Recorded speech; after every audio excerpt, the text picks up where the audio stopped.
வணக்கம் ஃப்ரெண்ட்ஸ், நான் உங்கள் மனோ எலக்ட்ரானிக்ஸ் கரும்புகளே. இந்த ஸ்டெபிளைசர் பார்த்தீங்கன்னா விகார்டு ஸ்டெபிளைசரு.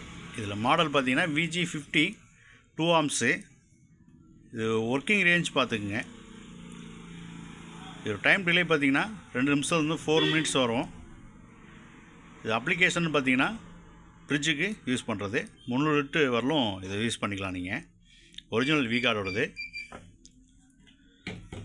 என்ன ப்ராப்ளம் அப்படின்னா அவுட்புட் வரல. இல்லை என்ன ப்ராப்ளம் அப்படின்னா அவுட்புட் வரல, சவுண்டு வருது. ஆன் பண்ணுறேன் பாருங்கள்.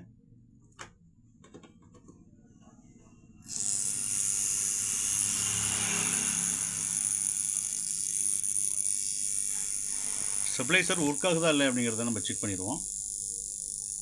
ஸோ இந்த 2 லைனில் டச் பண்ணோம்னா ஸ்டெபிளைசர் ஆன் ஆகணும்.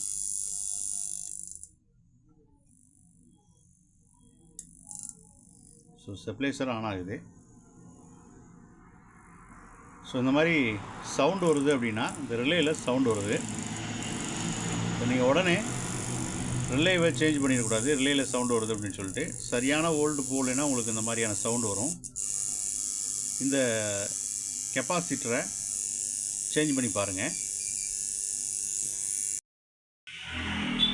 25 உங்களுக்கு 47 MFT. ஸோ இப்போ சேஞ்ச் பண்ணியாச்சு.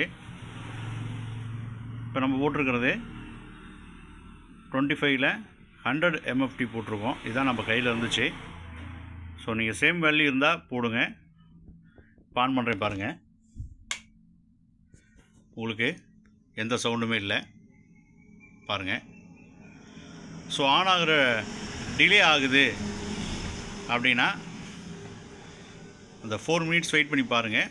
டிலே ஆகுது அப்படின்னா அதுக்கு என்ன சொல்யூஷன் அப்படிங்கிறதையும் நான் சொல்கிறேன்.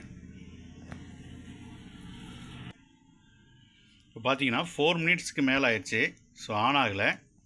இப்போ 4 மினிட்ஸ்க்கு மேலே ஆகியும் உங்களுக்கு ஆன் ஆகலை அப்படின்னா ஸோ இந்த கெப்பாசிட்டர் சேஞ்ச் பண்ணுங்கள். உடனே ஆன் ஆயிரும்.